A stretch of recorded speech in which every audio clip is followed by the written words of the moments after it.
तो कैसी चल रही है होली की तैयारी।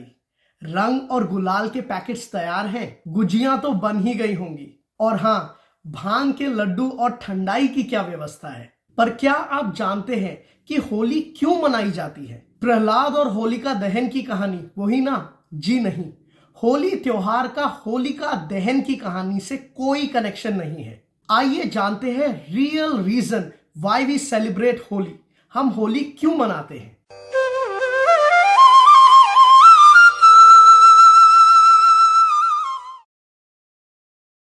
स्वागत है आप सभी का माय स्पिरिचुअल साइड पे। तो कैसी चल रही है होली की तैयारी।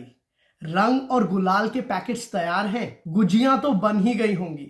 और हाँ, भांग के लड्डू और ठंडाई की क्या व्यवस्था है। होली का त्योहार हम सबको एकजुट करता है, फिर चाहे हम पानी से गीली होली खेलें, गुलाल से सूखी होली या फिर लठ के साथ लठ मार होली।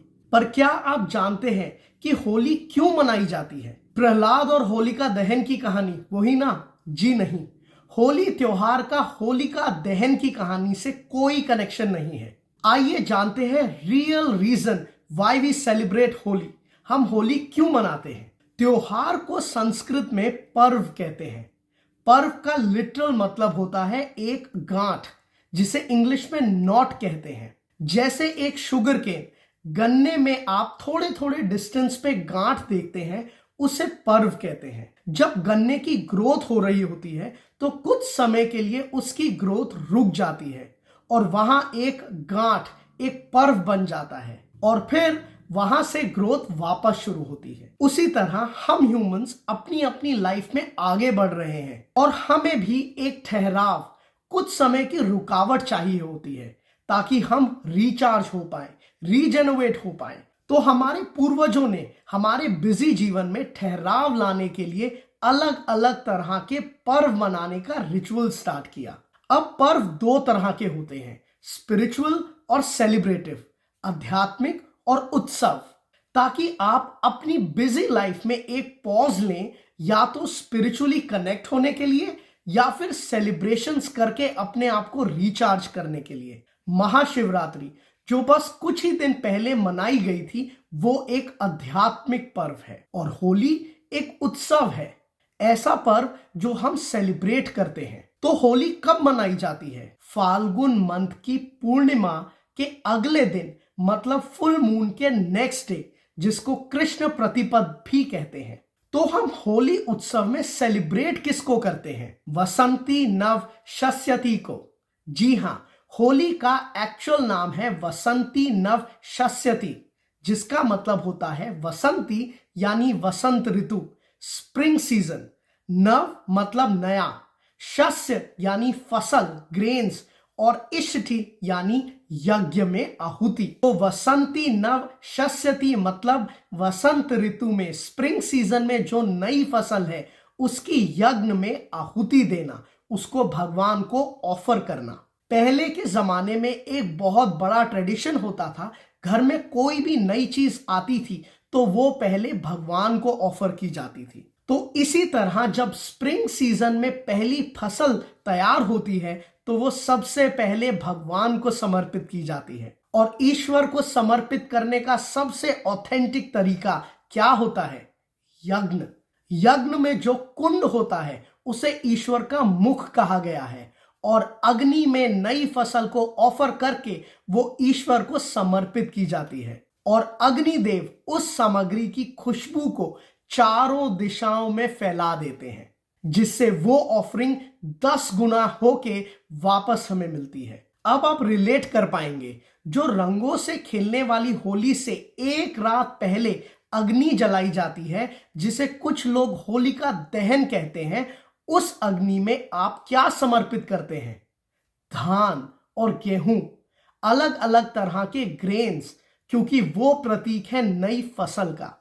अब हम लोगों के लिए ऑफिशियल यज्ञ करना तो पॉसिबल नहीं है, तो हम अग्नि को होलिका दहन के रूप में प्रज्वलित करते हैं और अपनी ऑफरिंग्स ईश्वर को समर्पित करते हैं। सिर्फ इतना ही नहीं, इस उत्सव का बहुत साइंटिफिक रीजन भी है। जो स्प्रिंग सीजन है उसमें ना सिर्फ हमारी फसल बूम करती है, पर नेचर में हर तरह की लाइफ बूम करती है, जिसमें कीड़े, बैक्टीरिया, वायरसेस भी आते हैं। तभी इसी सीजन में सबसे ज्यादा एलर्जीज भी होती हैं, तबीयत खराब होती है, कोल्ड और फ्लू होता है। तो हमारे पूर्वजों ने इस टाइम पे कुछ स्पेशल तरह के खाने की चीजों को रेकमेंड किया है, जिससे आपको वो एप्रोप्रिएट न्यूट्रिशन मिले जो आपको ऐसी सीजनल बीमारियों से बचा सकता है। तो हमारे शास्त्रों में वो कौन सा खाना है जो इस टाइम पे रिकमेंड किया गया है? वो है अर्धपक शामी धान्य, आधे पके हुए शामी धान्य, यानी वो अन्न जिसमें फली होती है, सीड होता है, जैसे दाल, या जिसके ऊपर छिलका होता है, जैसे धान, जौ, बाजरा। इस शामी धान्य को जब आधा पकाते हैं तो उसे पता है क्या कहते हैं? होलक। और वहीं से इस त्योहार का नाम पड़ा है होली। होलक से बना है होली, और आयुर्वेद के प्रिंसिपल्स के अकॉर्डिंग ये होलक को खाने से बॉडी फैट परसेंटेज रिड्यूस होता है। अब आप विंटर से निकल के स्प्रिंग में आ गए हो, आपको और आपकी बॉडी को उस फैट लेयरिंग की जरूरत नहीं है।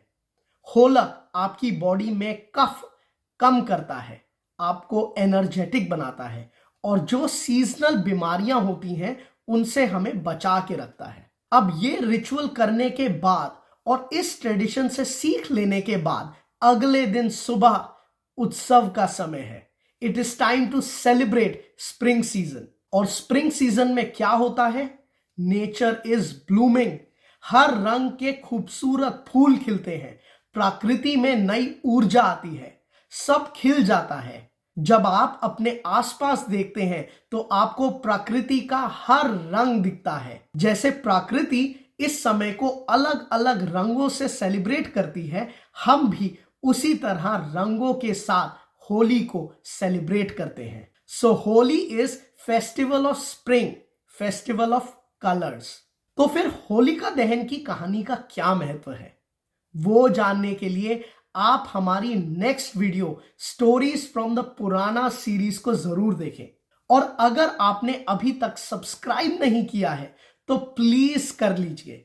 और हाँ, सब्सक्राइब बटन के साथ जो बेल आइकन है उसको प्रेस करना मत भूलिएगा, तभी आप तक हमारी हर नई वीडियो की नोटिफिकेशन पहुंच पाएगी। तो इस वीडियो को यहीं विराम देते हैं। आई होप ये होली त्योहार आप सबके लिए कलर्स से भरा हुआ हो और आप इस उत्साह को बहुत ही उत्साह से मनाएं। Happy Holi to you all. और इसी तरह के स्पिरिचुअल कंटेंट को और देखने के लिए हमारे साथ जुड़े रहिए। Let's stay connected and let's together explore our spiritual side.